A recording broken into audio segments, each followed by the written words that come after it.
one of the, coming to the Alamo, this is probably what somebody would have carried. I didn't bring a lot of stuff today because we're not going to be out here very long because we got a thing at noon. But this is called a possibles bag. And I jokingly refer to it as you carry everything for your rifle in here. That makes it possible for you to shoot your rifle.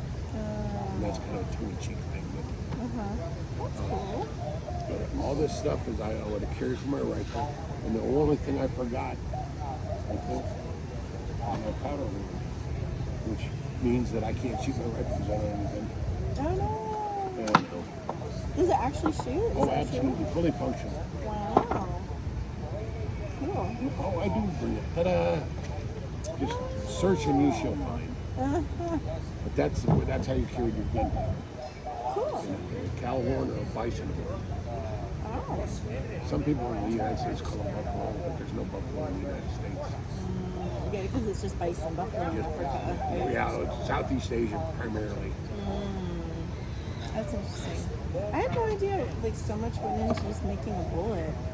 Oh yeah, I Sounds mean tedious. when you load a rifle, the first thing is you would use a powder horn, but you see them in the movies where they're loading the rifle from the powder horn. They never did, because if there's a spark or an ember in there, and this goes up in my hand, it's either going to kill me or I'm going to lose my hand. So I always use a measure, and the measure serves two purposes. One is that it controls, so if it goes off when I'm loading it, it's not near as dangerous or as hazardous to me.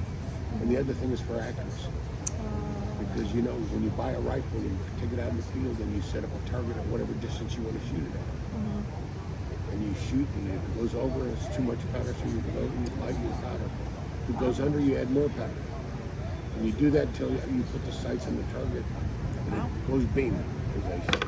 That must have taken forever to calibrate. Oh, it does. I mean, it. so what you do is take the powder horn, fill the measure up, pour it down the barrel. Just trying to make sure I don't knock everything over. Pour it down the barrel. Then you take a ball and a patch. The patch is just cloth, but it's greased with animal fat. And you put the patch, and then you put the ball on top of the patch, and it's so tight you can't push it into your hand or your thumb, so you use a ball starter, which I have stored.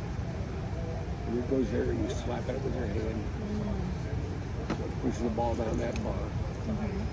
Then you pull your ramrod out, and you're literally pounding the ball down the below.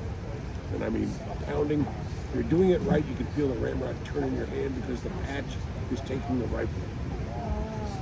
So you do it all the way down. That's one of the reasons it takes a minute to load a shot, because it's literally pounding it down. Make sure that ball and patch are seated against the powder, because if it doesn't, you created a bomb in that gap, and then the gun will blow up in your face, and that's not a good thing. That's such a risky business. My Oh, goodness. absolutely. I mean, I don't mean to be too sarcastic, but these were tough men. Yeah. Tough men. I mean, when you look at them and you know what they did and how they did it, That's amazing. the hard part of their life was making it through childhood. And if you made it to 18 to 20, you probably have a pretty decent life, 40, 50, 60 even. There are some people 70, you know, and it's just hereditary and all that stuff. But making it through childhood is when you're developing all your immune systems to fight diseases. There's so many things. We don't know what germs are back in the 1830s.